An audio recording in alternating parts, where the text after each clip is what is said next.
चलो ध्यान देना, क्या पढ़ेंगे, कम्यूटेशन के बारे से, ठीक है। तो कॉपी में लिख लो कम्यूटेशन। कम्यूटेशन किस में होता है? कम्यूटेटर में होता है ना। तो कम्यूटेटर शब्द से ही बना है कम्यूटेशन शब्द, ठीक है।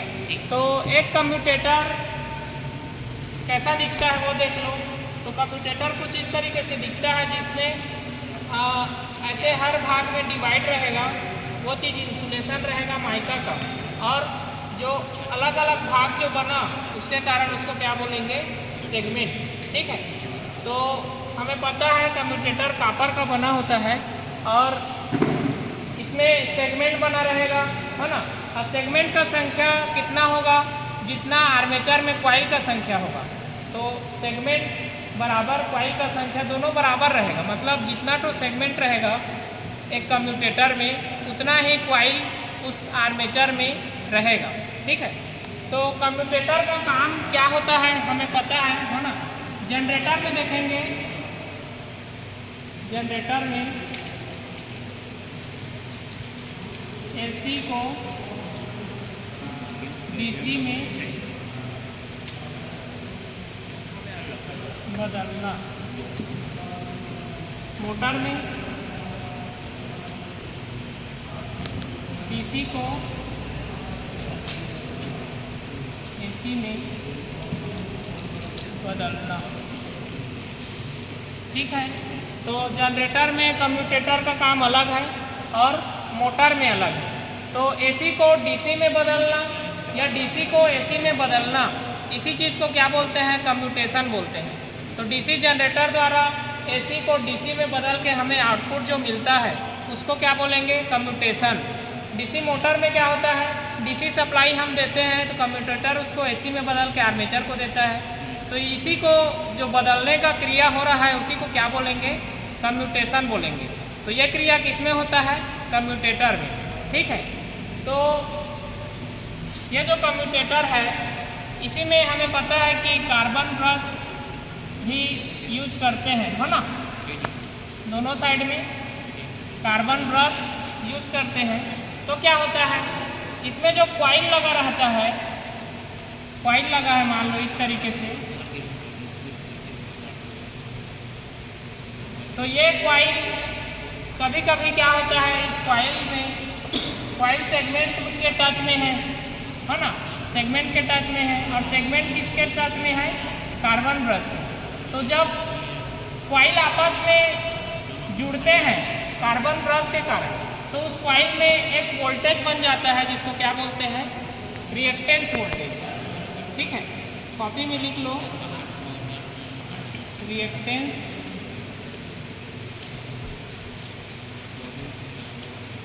वोल्टेज। तो यही रिएक्टेंस वोल्टेज क्या करता है?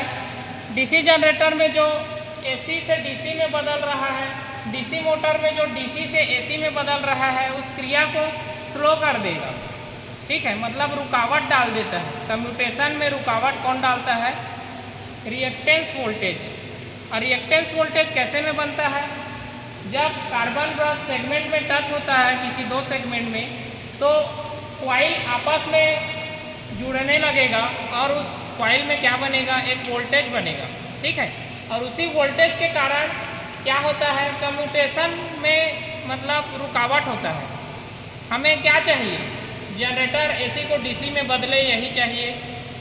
डीसी मोटर में क्या चाहिए? डीसी सप्लाई दे तो वो डीसी से एसी आर्मेचर में पहुँचे, ये चाहिए तो सही से करेगा काम। लेकिन वो चीज़ रुकावट डालता है कौन? Reactance voltage. और रिएक्टेंस वोल्टेज कैसे में बनता है? अभी अभी देखें, कम्यूटेटर में कार्बन ब्रश जब सेगमेंट में टच होगा तो कॉइल भी आपस में जुड़ जाते हैं। तो कॉइल में क्या होता है? एक वोल्टेज बनेगा, उसको क्या बोलेंगे?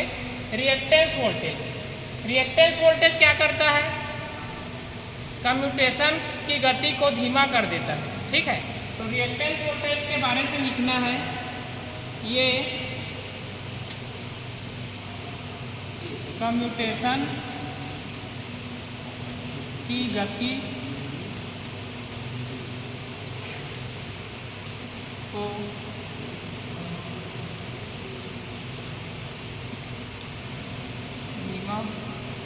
कर देता है।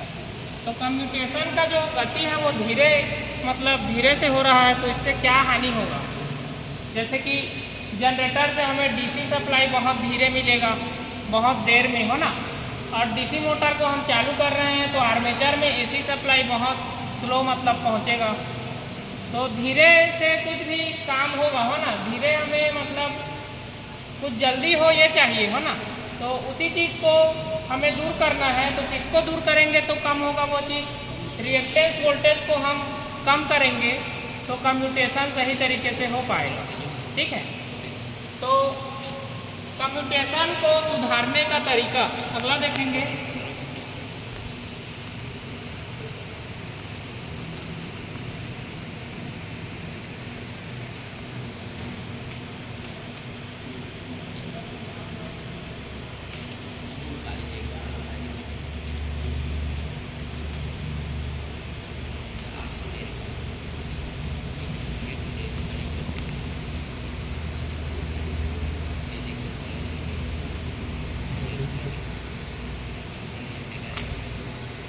पहला तरीका है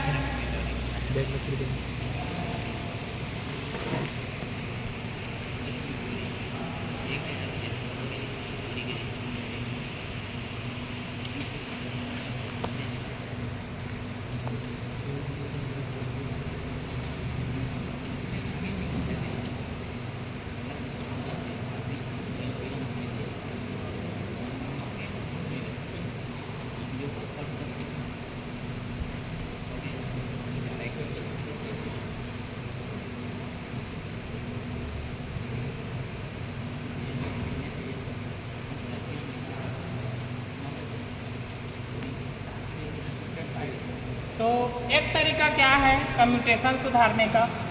उच्च प्रतिरोध वाला जो पदार्थ है उसको कार्बन ब्रश के रूप में हम उपयोग करेंगे तो क्या होगा?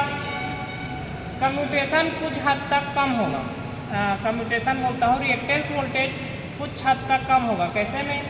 जब हम ज़्यादा प्रतिरोध वाले जो पदार्थ है कार्बन ब्रश और ग्रेफाइट को हम यूज़ करेंगे तो इसमें रेजिस्टेंस ज़्यादा है तो कॉइल आपस में कुछ जल्दी से मतलब संपर्क में नहीं आएगा, है ना।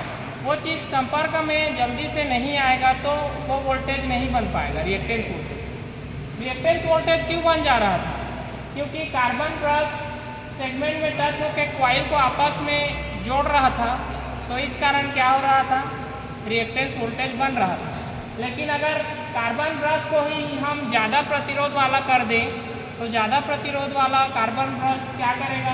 दोनों कॉइल को आपस में शॉर्ट होने जुड़ने में क्या करेगा? रोकेगा, क्योंकि उसका प्रतिरोध ज़्यादा है ना, एक इंसुलेशन का काम करेगा। तो इसके कारण क्या होगा? जो रिएक्टेंस वोल्टेज कॉइल में बन रहा था वो चीज़ नहीं बनेगा। ठीक है, तो एक तरीका ये हो गया कि हम ज़्यादा प्रतिरोध वाले पदार्थ को ब्रश के रूप में इस्तेमाल करेंगे तो रिएक्टेंस वोल्टेज कम हो जाएगा। ठीक है, अगला तरीका है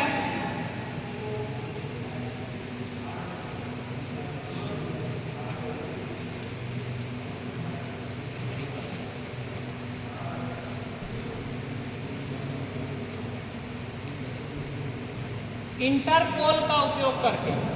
अब इंटरपोल क्या चीज़ है? वो चीज़ जो पार्ट्स के नाम वाला जो एक पढ़े थे, है ना, दूसरा जो वीडियो है उसमें देखना कि इंटरपोल फील्ड वाइंडिंग के बीच में रहता है ना, स्टेटर में रहता है। तो उससे भी हम क्या करते हैं, जो रिएक्टेंस वोल्टेज है जिसके कारण कम्यूटेशन की गति धीमा हो गया है उसको भी हम सुधारते हैं। ठीक है, तो अगला हेडिंग डाल लो इंटरपोल।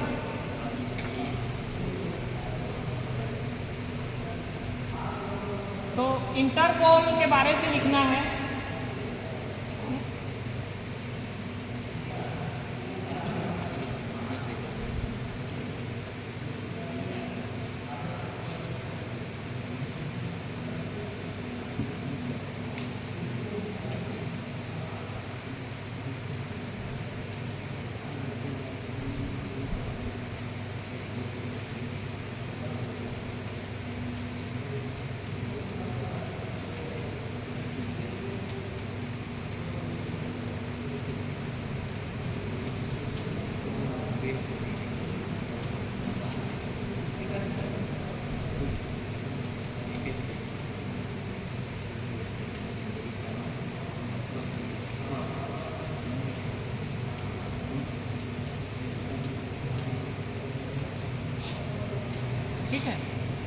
इंटरपोल के बारे से लिख लो क्या चीज़ है। कहाँ पे रहेगा? स्टेटर देखे हैं डीसी मशीन का, है ना, जो स्थिर रहता है भाग, तो उसी में दो पोल्स के बीच में एक और पोल रहेगा छोटा सा, इंटरपोल बोलेंगे। उसी को मतलब स्थापित करते हैं कहाँ पे? दो पोल के बीच में, और उसमें भी वाइंडिंग होगा, है ना, छोटा पोल रहेगा। और इसे कैसे जोड़ते हैं? आर्मेचर के साथ में श्रेणी क्रम में। ये चीज़ ऑब्जेक्टिव में पूछता है कि इंटरपोल कैसे कनेक्ट रहता है डीसी मशीन में, तो याद रखना आर्मेचर के साथ में श्रेणी में जोड़ा जाता है। ठीक है,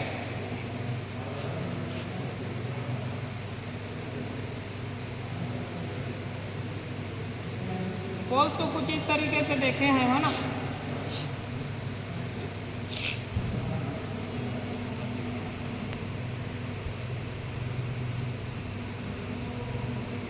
तो डीसी जनरेटर में जो इंटरपोल है कुछ इस तरीके से बीच में रहेगा, दो पोल्स के बीच में।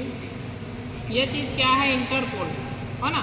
तो मेन पोल के बीच में जो पोल रहेगा उसको इंटरपोल बोलेंगे। और डीसी जनरेटर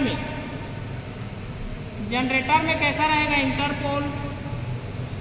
ये एन है, ये एस है, ये एन है, ये एस है। तो कैसा रहेगा?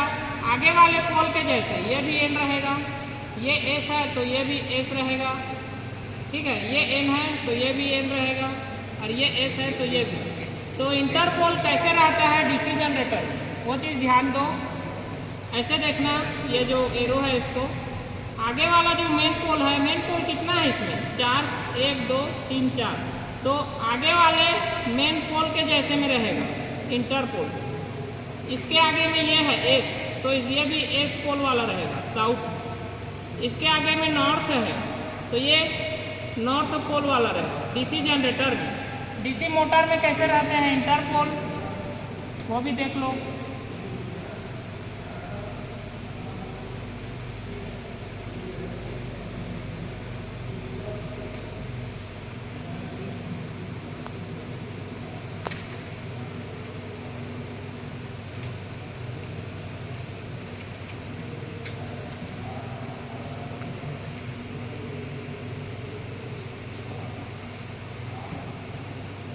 इसमें पीछे वाले पोल के जैसा रहेगा, मतलब देखो इधर जाएंगे तो इसके पीछे में क्या है? एन है, तो ये भी है।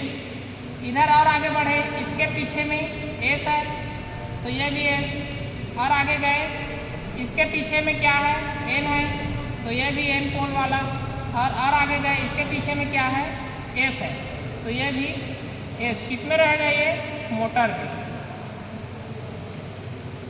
ठीक है, तो डीसी जनरेटर में और डीसी मोटर में इंटरपोल को कैसे मतलब व्यवस्थित करते हैं वो चीज़ समझ रहे हैं अभी। डीसी जनरेटर में कैसे करते हैं? जो मेन पोल है उसके ठीक आगे वाला भी इंटरपोल रहेगा। देखो इंटरपोल के आगे में मेन पोल है, दोनों सेम है। इस इंटरपोल के ये आगे में मेन पोल है, ये भी सेम है। इस इंटरपोल के आगे में एन है, ये भी सेम है ना। तो कैसा रहेगा? आगे के जैसा, किसमें? डीसी जनरेटर में। लेकिन मोटर में क्या हो जाता है? पीछे के जैसा रहेगा। इसमें देखो, इसके पीछे में क्या है? एन है ना, तो दोनों सेम है। इसके पीछे में ये है ना, इसके पीछे में ये है, इसके पीछे में ये है। तो जैसा कैसा है इसमें, मतलब जो इंटरपोल है कैसा है? पीछे वाले मेन पोल के जैसा। ठीक है, तो ये चीज़ याद रखना है डीसी जनरेटर में, डीसी मोटर में। तो इंटरपोल लगाने से क्या फ़ायदा है कि देखो पोल्स में फील्ड वाइंडिंग होता है, हमें पता है। और फील्ड वाइंडिंग के साथ ही साथ हम क्या किए? इंटरपोल भी बीच बीच में डाल दिए। तो फील्ड वाइंडिंग तो मैग्नेटिक फील्ड बनाएगा, लेकिन साथ ही साथ इंटरपोल डाले हैं वो भी मैग्नेटिक फील्ड बनाएगा। और जो आर्मेचर में कम्यूटेटर के पास, आर्मेचर कॉइल में जो रिएक्टेंस वोल्टेज बन रहा था, उतना वोल्टेज इंटरपोल भी बनाने लगेगा। और वो वोल्टेज क्या करेगा? आर्मेचर के कॉइल में जो रिएक्टेंस वोल्टेज बन रहा था उसको ख़त्म करेगा। ठीक है, तो रिएक्टेंस वोल्टेज जितना वोल्टेज कौन बना देगा? इंटरपोल। और इंटरपोल उतना ही वोल्टेज बना दिया जितना आर्मेचर का कॉइल बना रहा था। तो क्या होगा? जो रिएक्टेंस वोल्टेज था वो ख़त्म हो जाएगा। तो रिएक्टेंस वोल्टेज अगर चला गया तो डीसी जनरेटर जो एसी को डीसी में बदल रहा है, ऐसा जो क्रिया हो रहा है वो चीज़ आसानी से होने लगेगा। ठीक है, दो तरीका पढ़ लिए। अब अगला एक और तरीका है, आखिरी तरीका।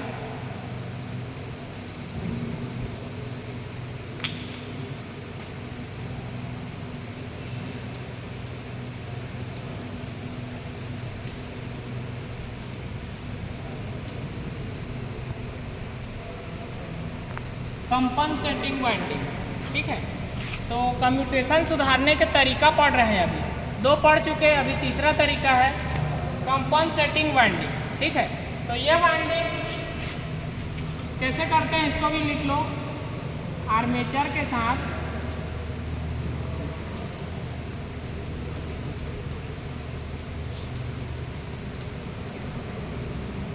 श्रेणी क्रम में जोड़ते हैं। ठीक है, तो इंटरपोल हो या कंपनसेटिंग वाइंडिंग हो, दोनों को कैसे जोड़ते हैं? हमेशा आर्मेचर के साथ श्रेणी में। ठीक है, और कहाँ पे रहता है उसको देख लो।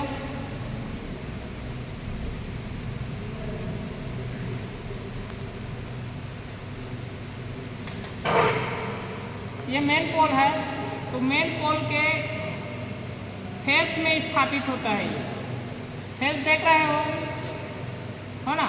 इन कंपनसेटिंग वाइंडिंग कहाँ रहता है? मेन पोल के फेस में, फेस में। ठीक है, तो इसको भी लिख लेना,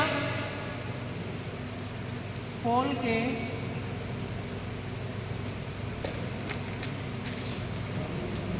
फेस में स्थापित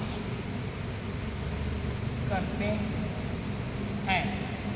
ठीक है, तो कंपनसेटिंग वाइंडिंग कहाँ पे हम स्थापित करेंगे? जो पोल है उसके फेस में।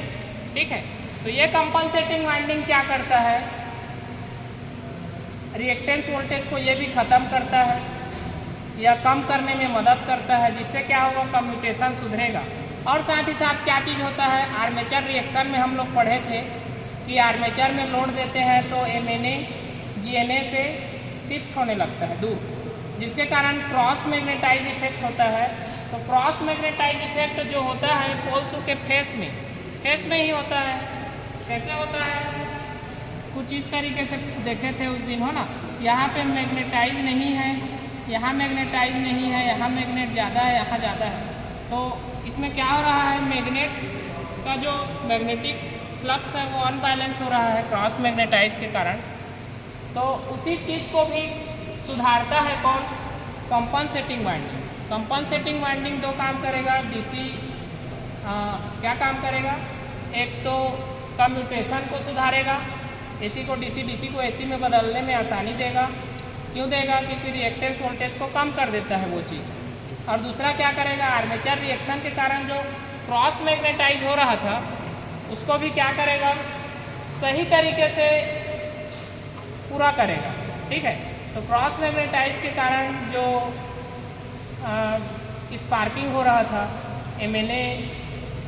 MNA जो मतलब दूर चला जा रहा था शिफ्ट GNA से, तो कार्बन ब्रश के पास ये जो फ्लक्स है वो पहुंच रहे थे, तो स्पार्किंग हो रहा था, उसको भी ये कम करता है। मतलब क्या करता है? आर्मेचर के साथ श्रेणी में तो जुड़ता है, साथ ही साथ क्या क्या काम करता है? कंपनसेटिंग वाइंडिंग कम्यूटेशन को सुधारता है और आर्मेचर रिएक्शन के कारण जो क्रॉस मैग्नेटाइज प्रभाव है उसको भी सुधारता है। ठीक है, तो कम्यूटेशन सुधारने का 3 तरीका पढ़े अभी। एक उच्च प्रतिरोध वाले ब्रश को यूज़ करके कार्बन या ग्रेफाइट का, दूसरा इंटरपोल मेन पोल के बीच में लगता है, डीसी जनरेटर में अलग तरीके से व्यवस्थित करते हैं, डीसी मोटर में अलग तरीके से, और एक तीसरा तरीका क्या है? कंपनसेटिंग वाइंडिंग, है ना। कंपनसेटिंग वाइंडिंग में क्या पढ़े अभी कि ये कम्यूटेशन को सुधारेगा, रिएक्टेंस वोल्टेज को कम करके, और दूसरा जो आर्मेचर रिएक्शन के कारण क्रॉस मैग्नेटाइज प्रभाव हो रहा था उसको भी वो सही करेगा। कौन? Compensating winding. ठीक है, तो ये सब भी सही तरीके से समझना है, और ये सब ज़्यादा पूछे जाते हैं कहीं भी, हो ना।